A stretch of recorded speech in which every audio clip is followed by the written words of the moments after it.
అందరికీ నమస్కారం. నా పేరు బాబీ భగత్. నెల్లూరు రూరల్ 36వ డివిజన్కి సంబంధించి శాంతినగర్లో అనేక రోజుల నుంచి కూడా రోడ్డు సమస్య అనేది ఉండింది. ఈ రోడ్డు సమస్య ఏంటంటే అండర్ గ్రౌండ్ డ్రైనేజీకి సంబంధించి డ్రైనేజీ పైపు లాగాలా అని చెప్పని అనేక రోజుల నుంచి రోడ్డు అనేది తవ్వడం జరిగింది. తవ్విన తర్వాత వాటికి ప్రత్యామ్నాయ మార్గంగా తవ్వినటువంటి గుంటలను పూడ్చకుండా అలాగే వదిలేయడం జరిగింది.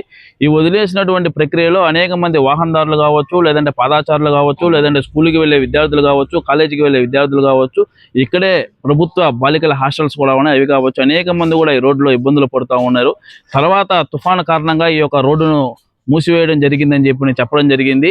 ఈ మూసేసిన తర్వాత అనేక మంది వాహనదారులు కూడా ఈ యొక్క రోడ్డుకి ఈ యొక్క బురదమయం అయిపోయి అనేక మంది కూడా పట్టడం జరిగింది. ఈ యొక్క రోడ్డు యొక్క సమస్యను సంబంధించి సోషల్ మీడియా వేదికగా ఒక వీడియో తీసి సోషల్ మీడియాలో కూడా పెట్టడం జరిగింది. ఎక్కడ కూడా దానికి సంబంధించి అధికారులు కానీ నాయకులు కానీ ఎక్కడ కూడా స్పందించలేదు. తర్వాత పీజీఆర్ఎస్లో పబ్లిక్ గ్రీవెన్స్ రెడ్రెసల్ సిస్టమ్ అని చెప్పని పీజీఆర్ఎస్ ద్వారా ఆన్లైన్లో కలెక్టర్ గారికి కంప్లైంట్ చేయడం జరిగింది. పలానా డివిజన్లో పలానా రోడ్డు ఈ విధంగా ఆపేసి ఉన్నారు, ఈ రోడ్డు వల్ల అనేక మంది ఇబ్బందులకు గురవుతున్నారు, అనేక మంది పడిపోతున్నారు, ఎంతో మందికి ఇది ఇబ్బందికరంగా ఉంది. కనీసం రోడ్డు వేయకపోయినా పర్లేదు, కనీసం ఏ గుంటలైతే తవ్వారో ఆ యొక్క రోడ్డుని మళ్ళీ పూడిస్తే కొంతవరకైనా సరే వాహనదారులకు కానీ డివిజన్ యొక్క ప్రజలకు కానీ ఎంతో మేలు ఉంటుందని చెప్పిన కలెక్టర్ గారిని కోరడం జరిగింది. కోరిన వెంటనే 48 గంటల్లో ఈ యొక్క రోడ్డుకి సంబంధించినటువంటి ఏదైతే డ్రైనేజీ కోసం అయితే ఏదైతే తవ్వారో ఆ యొక్క గుంటలను కూడా వాటి వరకు సిమెంటుతో పూడ్చడం జరిగింది. ఎందుకంటే రోడ్డు పూర్తిగా వేయకపోయినా కనీసం తాత్కాలికంగా ప్రజల యొక్క సమస్యనైతే కొంతమేరకు పరిష్కరించడం అయితే జరిగిందనే చెప్పవచ్చు.